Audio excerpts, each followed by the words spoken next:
Once upon a time, in a big and beautiful kingdom, there lived a kind and handsome prince named Daniel. He was the only child of King Henry and Queen Isabella, who loved him dearly. Prince Daniel had everything anyone could wish for: wealth, power, and charm. But there was one problem. He was not happy. Daniel was the pride of his kingdom. Tall, handsome, and with a smile that could melt hearts, he was loved by everyone. But there was one problem. His parents, the king and queen, were desperate for him to get married. "Daniel, you are 28 years old," his mother said one morning during breakfast. "You need a wife. The people are expecting a queen by your side." The king, a man of few words, nodded in agreement. "It is time to settle down, my son. As the heir to the throne, you need a family to continue the royal line." Daniel sighed. Every day, noble families sent their daughters to the palace, hoping one of them would become his wife. These women were beautiful and well-dressed, but Daniel felt something was missing. He knew they loved his title as a prince, not who he truly was.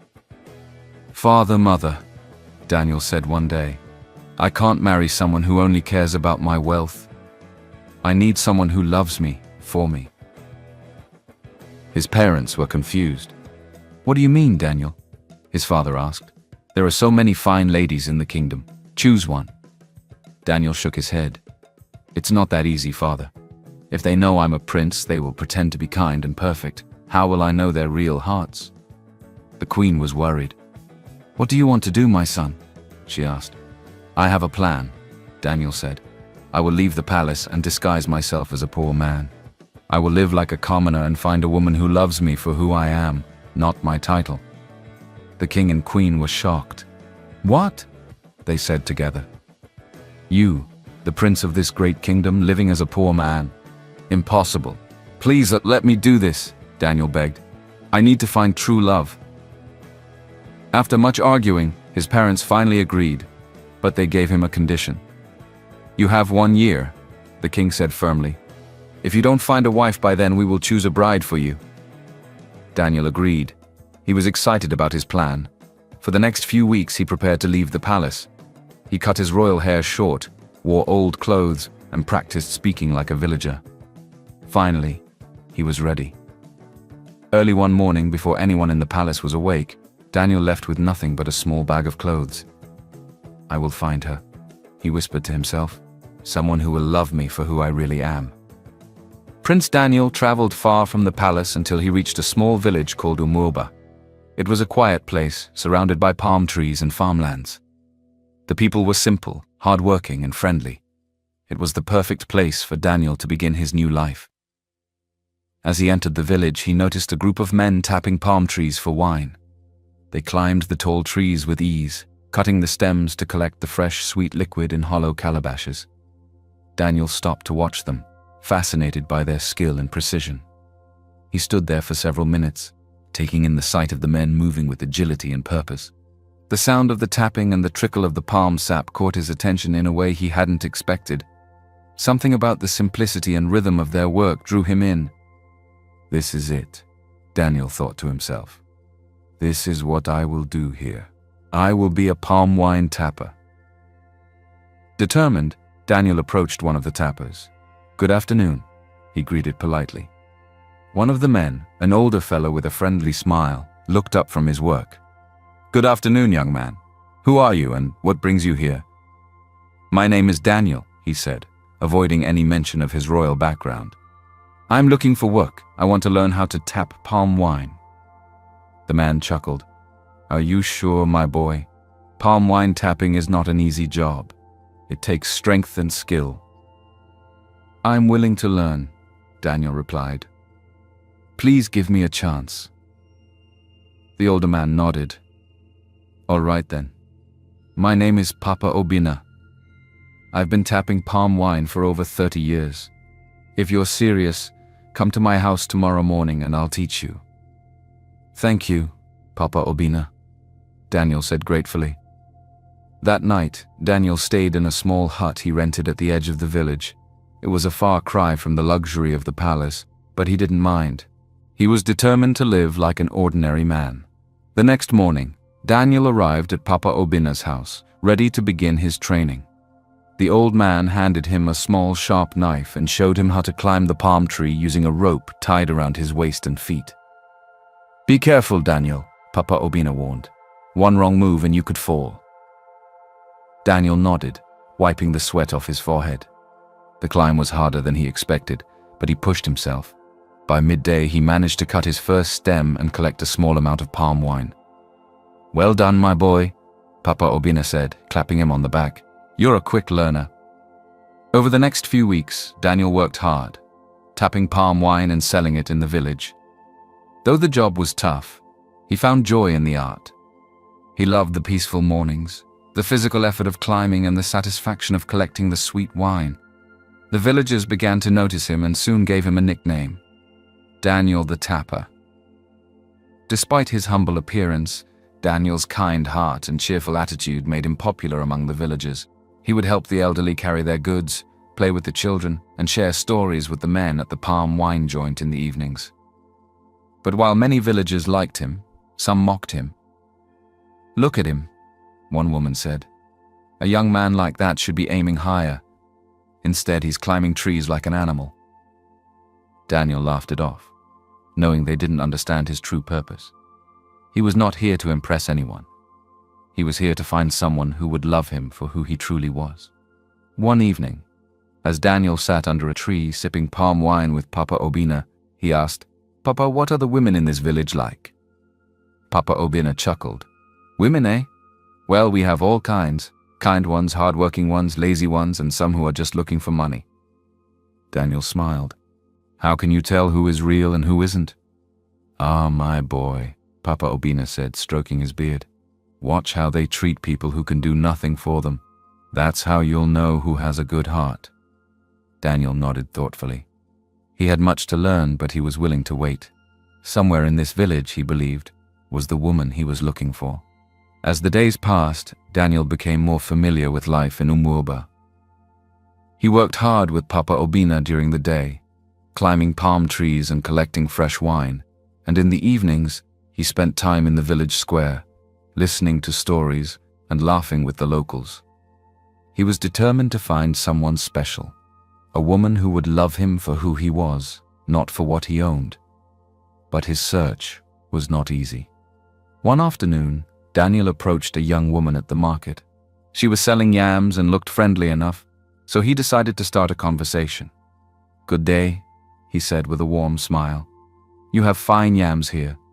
What's your name?" The woman glanced at him and smirked.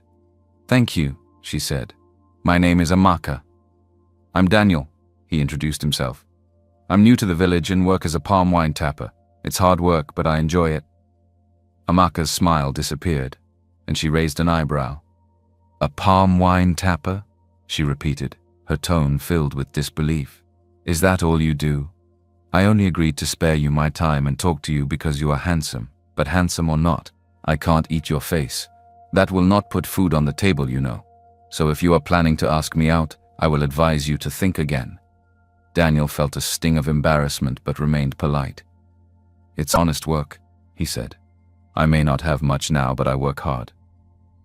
Amaka shook her head, laughing. "Good luck with that," she said. "If you're looking for a wife, try someone who doesn't care about eating every day." Another time, Daniel met a woman named Ifeoma at the village stream.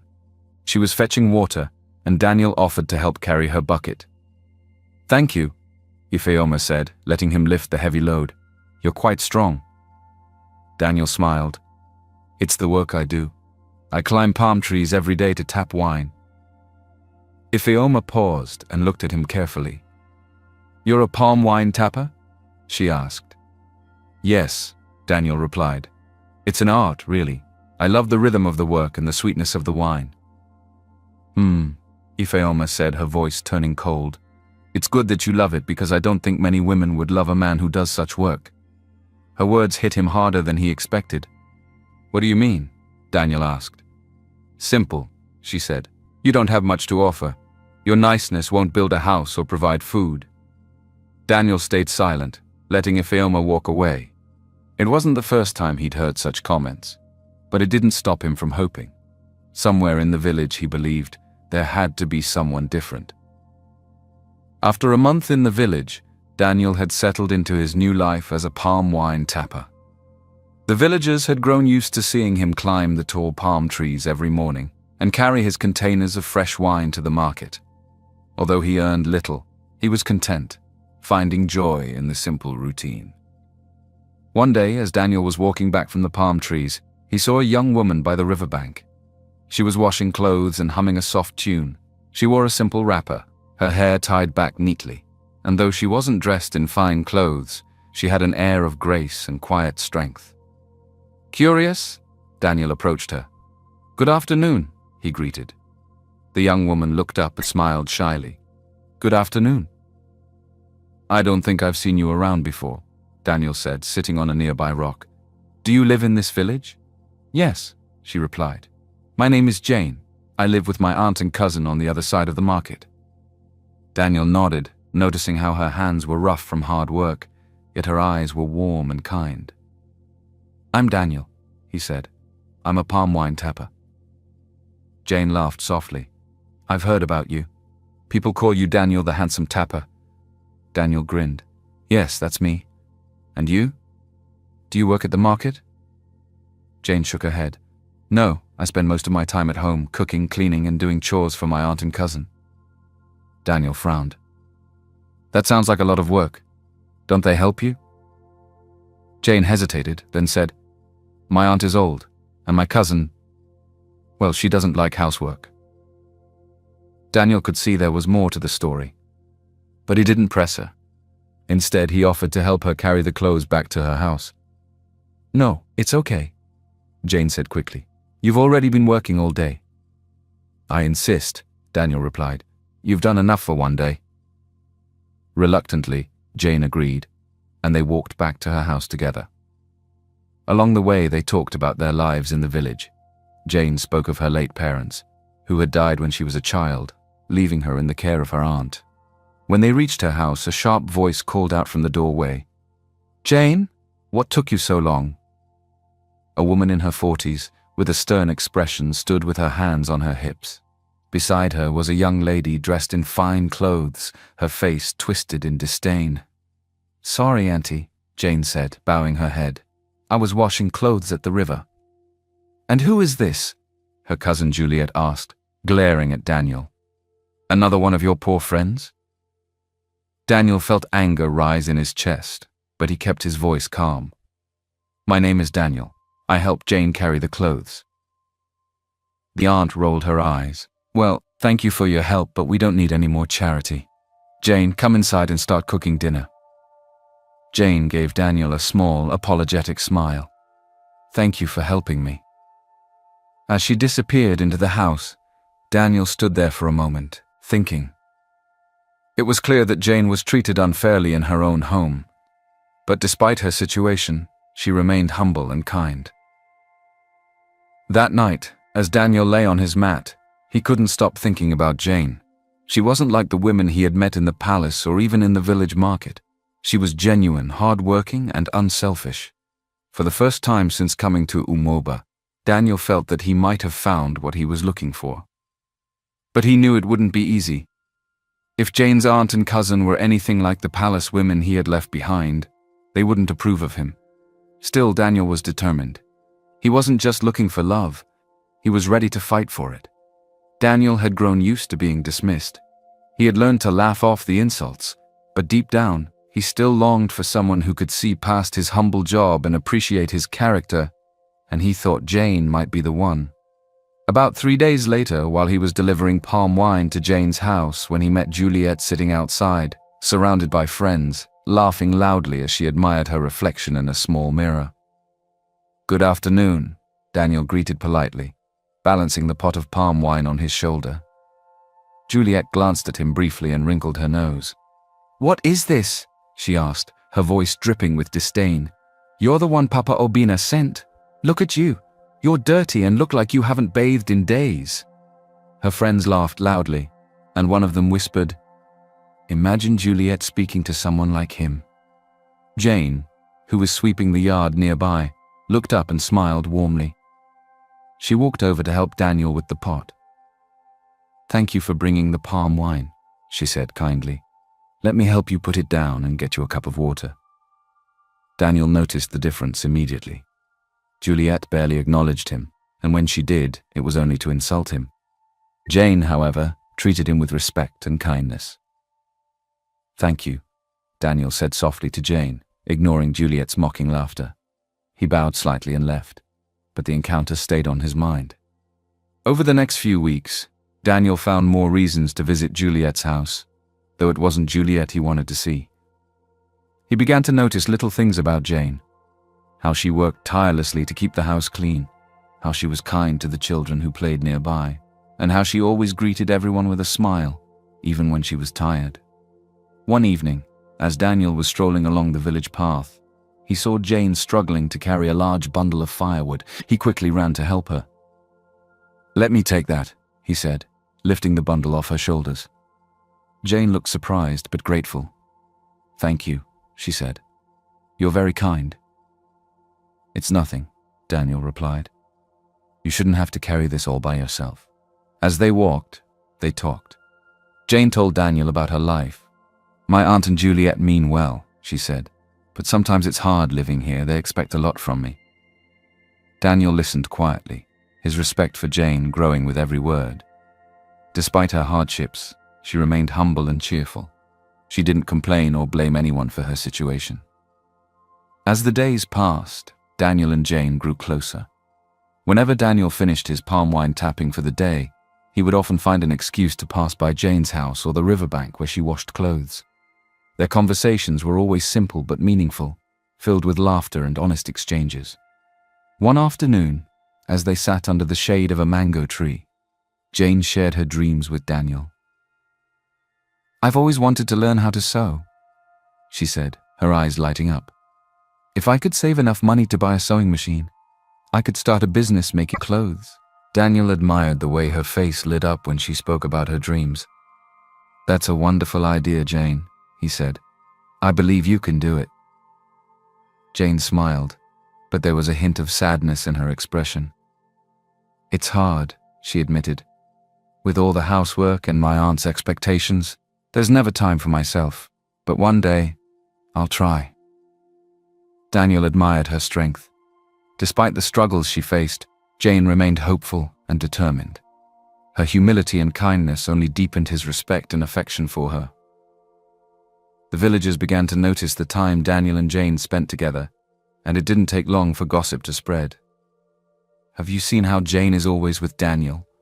one woman whispered at the market. "They're just friends," another replied. "What could she possibly see in a poor palm wine tapper? She should focus on finding someone better." The comments didn't stop at the market. Villagers mocked Jane openly, calling her foolish for spending time with someone as insignificant as a local palm wine tapper. But Jane never let their words sway her. One day, Jane was walking to the stream together with her friend Adana. Adana decided to confront Jane directly. "Jane, do you really think Daniel is good enough for you? He climbs trees all day and smells of palm wine." Jane stood tall and replied, "Daniel is a hard-working and kind man. That's more important to me than what people think or say. I know his value, even if you don't." One evening, as Daniel was walking Jane back to her house, they were about to say goodbye when Jane's cousin, Juliet, appeared. Her eyes narrowed as she looked at Daniel. "You again," she said with a sneer. "Why are you always hanging around here? Don't you have palm trees to climb?" "I'm just helping," Daniel said evenly, refusing to let her rudeness affect him. Juliet rolled her eyes. "We don't need your help. Jane, stop bringing useless people here. Go inside and cook." Daniel clenched his fists but held his tongue, not wanting to escalate the situation. Jane, however, stepped forward. "Daniel isn't useless," she said firmly. "He's been kinder to me than most people I know." Juliet scoffed. "Kind? What can kindness do for you? You need to focus on real things like money and respect, not wasting time with people like him." Jane's face burned with anger, but she didn't argue further. She turned to Daniel and gave him an apologetic smile. "Thank you for walking me home," she said softly. "Any time," Daniel replied, tipping his head before walking away. Juliet's mocking voice trailed after him, but he ignored it, focusing instead on Jane's quiet strength. Juliet, however, wasn't done. Over the following days, she began pretending to be sweet and kind towards Daniel, not because she liked him, but because she was, hoping to shift his attention from Jane, as she doesn't like seeing her cousin happy. She would go out of her way to speak to him when he delivered palm wine, offering compliments and trying to make small talk. "You work so hard, Daniel," she said one day, her tone unnaturally sweet. "It must take a lot of strength to climb those trees. I really admire that." Daniel thanked her politely, but felt uneasy. Juliet's compliments felt forced, unlike Jane's genuine conversations. Still, Juliet didn't stop there. She also began bad-mouthing Jane to Daniel whenever she got the chance. One evening, as Daniel passed by their house, Juliet called him over. "I need to warn you about something," she said in a low voice. "I've been hearing people talk about you and my cousin Jane. You should be careful. Jane isn't as innocent as she seems." Daniel frowned. "What do you mean?" Juliet sighed dramatically. "She's always pretending to be kind, but she's just trying to get sympathy. You don't know her like I do. I grew up with her, and trust me, she's not the person you think she is." Daniel didn't respond immediately, but Juliet's words lingered in his mind. He knew Juliet was probably just making things up, but he still felt uneasy and decided to ask about her. He remembered Papa Obina's advice: "Watch how they treat people who can do nothing for them." He thought about how Jane treated the children who played around her house, the way she cared for her aunt even when she was treated unfairly, and the way she defended him to the villagers. Jane's actions proved her true nature, no matter what Juliet said. One evening, as Daniel sat with Papa Obina, he shared his thoughts. "Papa, I'm confused. Juliet says things about Jane, and from what I have seen with my own eyes, I know they are probably made-up lies. I just want to ask, since I am still fairly new in this village. But I've seen how Jane lives, how she acts. She's always kind." Papa Obina chuckled knowingly. "My boy, you're learning a hard truth. Some people will say anything to bring others down, but actions never lie. If you trust what you've seen with your own eyes, you'll know the truth." Daniel nodded, his mind clearer. He decided to trust his instincts and focus on what mattered, Jane's genuine heart. He resolved not to let Juliet's manipulations distract him from what he felt was real. Word of Jane and Daniel's growing closeness reached her aunt's ears, fueled by the relentless gossip of the villagers. The news made her furious. She couldn't bear the idea of Jane, whom she saw more as a servant than family, forming a bond with a poor palm wine tapper. One evening, as Jane returned home, her aunt confronted her.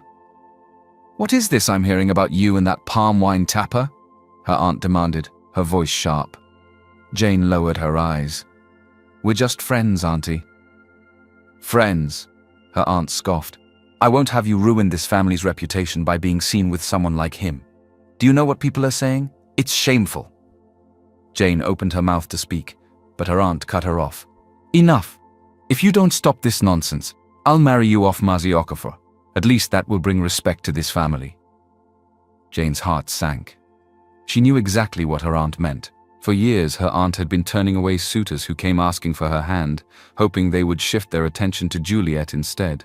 Jane's cousin was always dressed in fine clothes and treated like royalty, while Jane was left to do all the housework. Now her aunt was threatening to use marriage as a punishment, as Mazi Okafor was a 75-year-old man who already had 4 wives. Jane didn't know how to respond, and she felt helpless and tied. Meanwhile, Daniel was determined to speak to Jane. He had been thinking about her constantly and wanted her to know how he felt. That evening he found her sitting alone by the riverbank, her eyes filled with worry.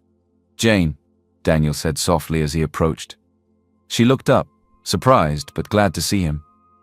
"Daniel," she replied, "what are you doing here?" "I wanted to talk to you. It's been so hard to see you as you are always busy with house chores," he said, sitting beside her. "There's something I need to tell you." Jane nodded, encouraging him to continue. "Since I came to this village, I've met many people," Daniel began, his voice steady but filled with emotion. "But you're different, Jane. You're kind, hardworking, and strong. I admire you more than anyone I've ever met. I think I've fallen in love with you." Jane's breath caught in her throat. For a moment she said nothing, and Daniel feared he had spoken too soon. But then she smiled shyly. "I feel the same way, Daniel. The times I spend with you are the priceless times where I am truly happy," she admitted. "But I'm scared, Daniel. My aunt, she'll never accept us. She is already threatening me." Daniel's heart swelled with both joy and concern. "Do you not care that I'm poor? That I'm just a local palm wine tapper who doesn't have much to offer?" Jane shook her head. "I don't care about those things, Daniel. You're kind and hardworking, and that's what matters to me. We'll work hard together. I can also work and ensure we never lack, no matter what. I believe in you." Her words touched Daniel deeply. He admired her even more for her honesty and willingness to see beyond his humble circumstances. At that moment, he felt a pang of guilt for keeping his true identity away from her. But it was all worth it, he thought to himself. "Thank you, Jane," he said finally after a long pause, his voice filled with gratitude. "I promise I'll do whatever it takes to make you happy." Determined to take the next step, Daniel decided to approach Jane's aunt and formally ask for her hand in marriage. The next evening he arrived at their house, carrying a small pot of fresh palm wine as a gift. Jane's aunt greeted him with a scowl. "What do you want?" she asked, her arms crossed. "I'm here to speak with you about Jane," Daniel said respectfully. "I want to ask for her hand in marriage." Jane's aunt's eyes widened and then she laughed mockingly. "You? A poor palm wine tapper, a local orphan. But then again, you both deserve each other. Poverty attracts poverty. Do you even know what it means to marry into this family?" "I know I may not have much," Daniel said evenly, "but I love Jane, and I'll work hard to take care of her." Her aunt's expression turned cold. "If you want to marry Jane, you'll have to pay the bride price first, and it won't be cheap." She quickly listed an extravagant number of items. Several bags of rice, dozens of yams, fine clothes, jewelry, and a large sum of money. The list was clearly designed to discourage Daniel. Jane, who had been listening from inside the house, stepped out. "Auntie, that's too much," she protested. "Why are you asking for so much?"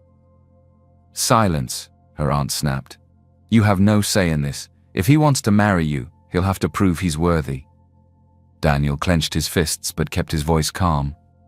"I'll bring everything you've asked for," he said firmly. "I love Jane, and I'll do whatever it takes to make her my wife." Her aunt stared at him, momentarily stunned. She had expected him to walk away, defeated. Instead, he stood tall and resolute, his determination unwavering. "Fine," she said at last. "Bring the bride price, and then we'll talk." As Daniel left, Jane followed him and caught up with him a few blocks away from their humble home. "Daniel, you don't have to do this. She's trying to make it impossible for you." Daniel smiled at her.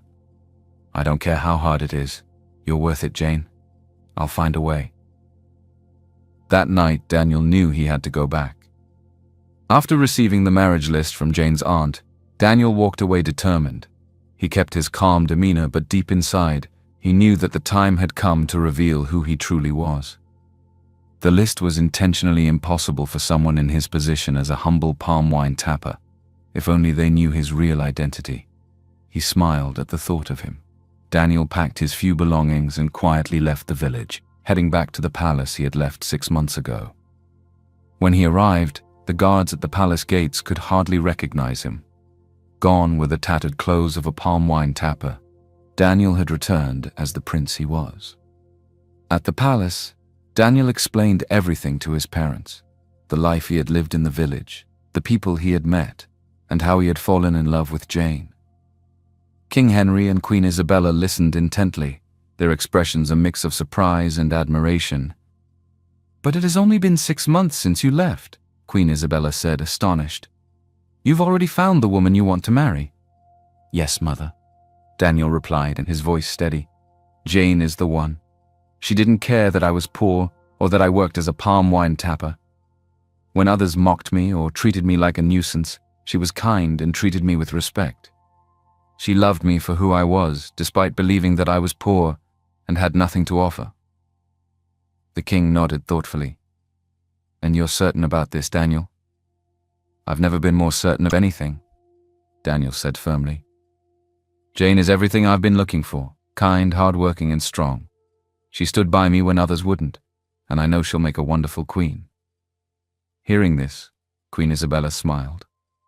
"Then you have our blessing, my son. Go and bring her back to the palace." King Henry placed a hand on Daniel's shoulder.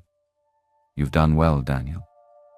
You followed your heart and found a woman of true character. We are proud of you." With his parents' support, Daniel wasted no time preparing for his return to the village. The royal treasurer was summoned to gather the items on the marriage list: bags of rice, yams, fine clothes, gold jewelry, and a generous amount of money. The palace was abuzz with activity as servants loaded everything onto carriages. Daniel's convoy was prepared, complete with royal guards and a band of trumpeters. The day Daniel returned to Umuba, the entire village was thrown into a frenzy. Villagers gathered along the dirt road as the sound of trumpets announced the arrival of the royal entourage. People peeked out of their homes, whispering in shock as they saw the golden carriages, the guards in polished armor, and the elaborate gifts being carried through the streets. "Who is this?" one villager asked. "It's Daniel," another exclaimed, "but he looks like a prince." When the procession stopped in front of Jane's house, her aunt and cousin Juliet rushed outside, their jaws dropping in disbelief. Daniel stepped out of the largest carriage, dressed in fine royal robes and a golden crown resting lightly on his head. Jane appeared in the doorway, her eyes wide with surprise. "Daniel?" she whispered. Daniel smiled warmly and walked toward her, taking her hand. "Yes, Jane," he said. "This is who I truly am. I am Prince Daniel of Zuria Kingdom, but everything I told you before, about my love for you, about how I admire your kindness and strength, that was the truth." The villagers gasped as Daniel knelt before Jane, holding out a glittering ring. "Jane," he said, his voice steady, "I came to this village to find someone who would love me for who I am, not for my title or wealth. I found that in you. Will you marry me?" Tears filled Jane's eyes as she nodded. "Yes, Daniel," she said. "I will marry you." The crowd erupted in cheers and applause. Villagers who had once mocked Daniel for being poor and lowly now looked at him with awe and respect. Jane's aunt and Juliet, however, stood frozen in shock and humiliation. Jane's aunt quickly recovered from her disbelief and attempted to curry favor with Daniel.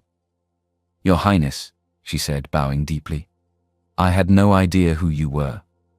Please forgive me if I seemed harsh before. I only wanted the best for Jane." Daniel turned to her, his expression calm but firm. "I'm not here for your approval," he said. "Jane is the best thing in this family, and she's the one who deserves respect." Juliet tried to interject, forcing a smile. "Prince Daniel, we always thought highly of you. We were just surprised by your disguise." Daniel ignored her, turning instead to Papa Obina, who stood at the edge of the crowd with a proud smile on his face. "Papa Obina," Daniel called, walking over to him. "You were the first person to show me kindness when I came to this village. You gave me work, taught me an honest craft, and treated me with respect when no one else did." Papa Obina bowed his head. "It was my pleasure, my prince. I only did what was right." Daniel handed him a small chest filled with gold coins. "This is my gift to you, for all that you've done for me." The old man's hands trembled as he accepted the chest. "Thank you, Your Highness. May your reign be blessed." The day ended with a grand celebration in the village. Daniel and Jane stood together, surrounded by villagers who now admired and respected them both. The once dismissive gossipers whispered excitedly about Jane's fortune, while Juliet and her mother stood off to the side, their faces red with humiliation. As the sun set, Daniel looked into Jane's eyes. "You believed in me even when others doubted," he said. "Now I promise to stand by you no matter what." Jane smiled, her heart full. "And I will do the same, Daniel." Hand in hand, they walked into their future together, a union built on love, trust, and the strength of their shared journey. The journey from Umulba to the palace was a dreamlike experience for Jane. As she rode beside Daniel in the royal carriage, she marveled at the golden roads leading to the grand palace gates. Villagers and passers-by waved at them, cheering for the prince and his bride-to-be. Jane couldn't help but feel a mixture of awe and nervousness.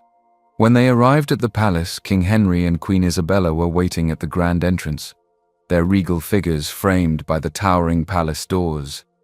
Jane hesitated for a moment, unsure of how she would be received, but Daniel gently took her hand and led her forward. "Father, Mother," Daniel said proudly, "this is Jane, the woman I've chosen to be my wife." The Queen stepped forward, a warm smile spreading across her face. She took Jane's hands in hers. "Welcome, my dear," she said. "Daniel has told us so much about you. Your kindness, strength, and humility are virtues we admire greatly." Jane bowed her head respectfully. "Thank you, Your Majesty," she said softly. The king nodded, his expression approving. "You've won the heart of our son, not because of riches or appearances, but because of who you are. That speaks volumes about your character. We are honored to have you join our family." Jane's eyes glistened with tears. Their acceptance eased her nerves, and she felt truly welcomed into the royal family. The palace staff bustled with excitement as preparations began for the wedding. Invitations were sent across the kingdom, and the finest decorators transformed the palace grounds into a breathtaking venue. For Jane, it felt like a whirlwind, being fitted for elegant gowns, meeting royal advisors, and learning palace customs. But through it all, Daniel stayed by her side, ensuring she felt comfortable and supported. The wedding day arrived, with the kingdom abuzz with celebration. Guests from far and wide filled the palace grounds, eager to witness the union of their beloved prince and his new bride. Jane walked down the aisle in a gown of shimmering gold and white, her heart pounding as she saw Daniel waiting for her at the altar, his eyes filled with love and pride. The ceremony was grand, yet heartfelt. As Daniel and Jane exchanged vows, the crowd cheered, moved by the genuine love between them. The festivities that followed were lavish, with music, dancing, and feasting lasting late into the night. As Jane settled into her new role as a princess, leaving her wicked aunt and jealous cousin behind, the people of Zuria Kingdom grew to adore her. Despite her new status, she remained humble and kind, often visiting the villages to help those in need. Her story inspired many, proving that true worth is found in character, not wealth or appearances. Daniel, too, was a changed man.